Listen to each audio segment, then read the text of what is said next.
Assalamualaikum warahmatullahi wabarakatuh. Perkenalkan, nama saya Silvi dengan NIM C1C021161, Prodi Akuntansi, Fakultas Ekonomi dan Bisnis, Universitas Jambi. Dalam Kamus Besar Bahasa Indonesia, radikalisme diartikan sebagai paham atau aliran yang menginginkan perubahan atau pembaruan sosial dan politik dengan cara kekerasan atau drastis. Radikalisme menurut Cross 2013 yaitu sebagai 1. Istilah dalam lingkungan gerakan sosial maupun politik yang berarti sebuah proses, praktik, atau serangkaian keyakinan dari keadaan non-radikal menjadi radikal. 2. Radikalisme merupakan sisi ekstrim dari kurva distribusi aksi politik yang dapat diterima, dan radikalisme dapat melibatkan aksi kekerasan atas dasar keyakinan, bukan personal. 3. Radikalisme dapat merujuk pada keyakinan tentang cara terbaik untuk meraih tujuan gerakan.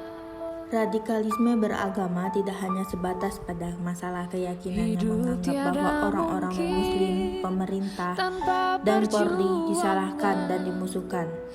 Apabila orang-orang atau kelompok tersebut tidak mau kembali pada ajaran yang dianggap benar, maka harus dihukum dengan melakukan jihad.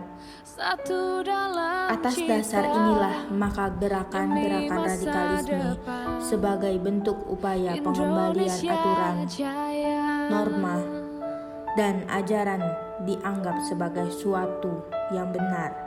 Faktor yang mempengaruhi radikalisme dapat diketahui dari proses radikalisme itu sendiri.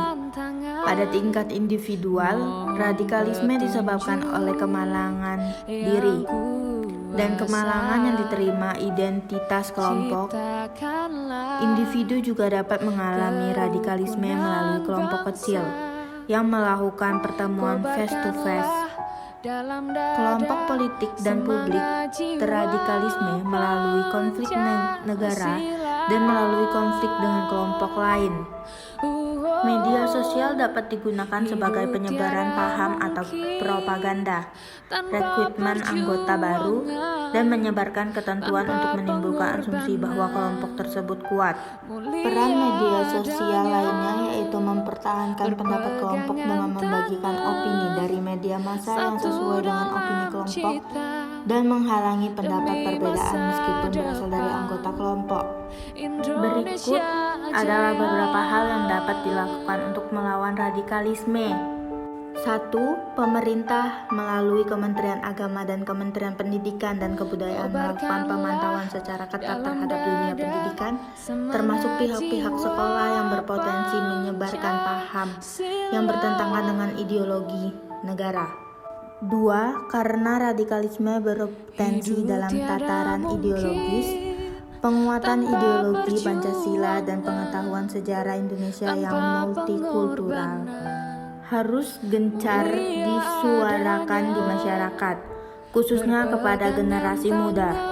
3. Pemerintah terus melakukan penerapan hukum secara tegas terhadap pelaku teror dan organisasi yang bertentangan dengan ideologi negara.